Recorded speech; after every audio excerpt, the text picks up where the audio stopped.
కోటన్నా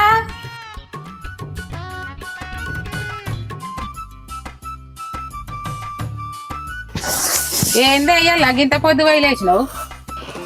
ఏం చెప్పండి చెల్లె, మనూరి పోరగాళ్ళని పొలంలో దించి ఒడ్లు చెక్క పెడితేనే చక్కగా అవుతారు. అయ్యో గంతమంటే ఎందుకే వాళ్ళ మీద నీకు? లేకపోతే ఏంది, తెల్లందాక ఏం పటాకలేదు కాల్చుడు, చెవులో నీళ్ళు కట్టుకున్నట్టు. అయినా ఏమంది నిన్న పుట్టినరోజు? పుట్టినరోజు కాదే అన్న, గా ఎర్రబావ కొడుకు ఆర్మీ జాబ్ కొట్టిండట. చిరిగానిక? అందుకేనే అందుకనే టపాకాయలు కాల్చిర్రు. అంతోని నీ కొడుకు కూడా ఉన్నాడట కాదే?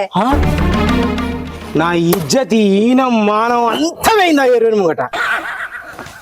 ఈ గాని బతకనియా శంకర్గా ఓ మనిషి లే ఊరుకో ఊరుకో. ఎందుకే